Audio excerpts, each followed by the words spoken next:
David, it has to be the most stressful part of your job search, the interview. Expert interview coach Barry Drexler knows firsthand what makes or breaks an interview. He's conducted more than 15,000 of them over his 30 years in human resources. Barry is now the president of ExpertInterviewCoach.com, and he joins us in part 2 of our series, Can You Hire Me Now? I saw you and I heard about you and I said, get him in here now. This is the job market that starts to come back, and you're the real expert on how to really conduct that interview. Yes. So the most important aspects of this, obviously the obvious thing is to come in dressed appropriately and to make sure that you're very engaged. Right. How important is something like eye contact? Eye contact is critical. You don't want to stare at the person, that will make them uncomfortable. But you want to show confidence in your eye contact, especially the first impression that you make. Mm-hmm. How many of those 15,000 interviews that you've conducted for HR where people were kind of shifty or not confident? It happens a lot, and as I mentioned, the first impression, you shake the hand, they're not even looking at you, and that's really where it counts, is first impression.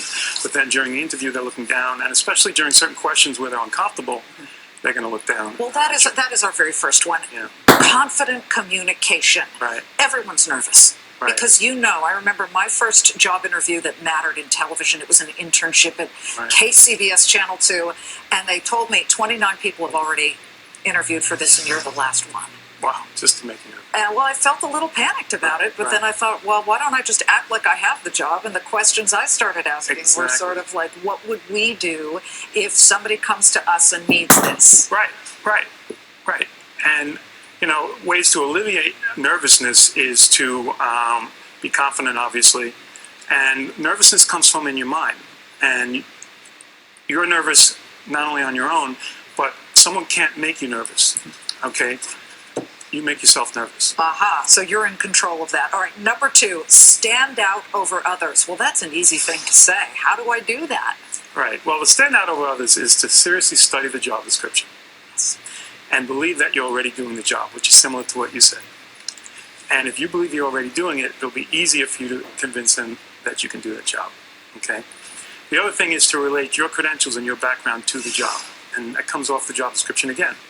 And most importantly is your character and personality, because those are things that can't change, okay? And personality and character is your work ethic. You can't teach someone work ethic.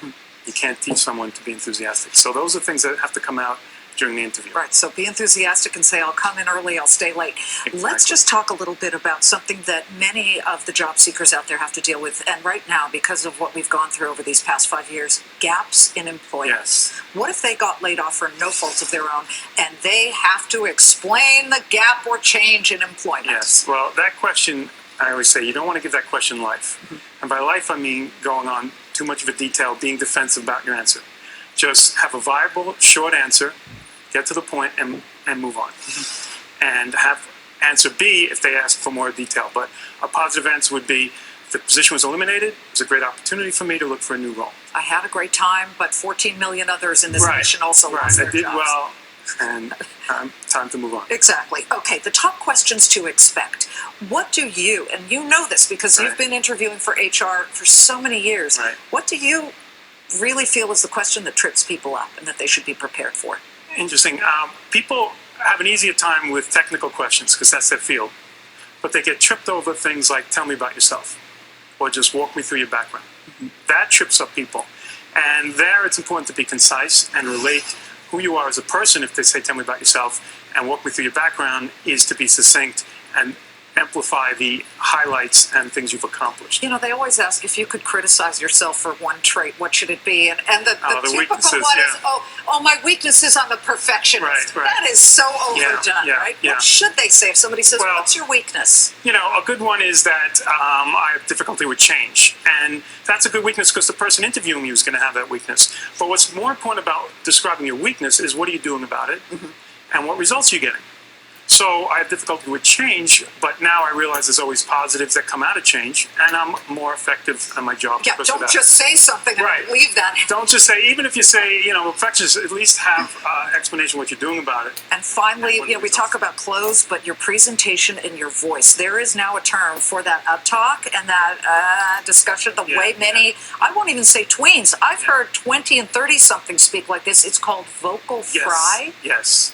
Yes, and that's become a pattern for young ladies to talk that way in their raspy voice. And it's peculiar, it's odd, and you don't want to come across peculiar or odd. You want to demonstrate that you'll fit in, and that typically wouldn't fit in. And be confident. Exactly. It is a great bit of advice. Thank you, Barry, so My much. Barry Drexler, the expert interview coach. We appreciate Thank you being here. Thank you. David Part.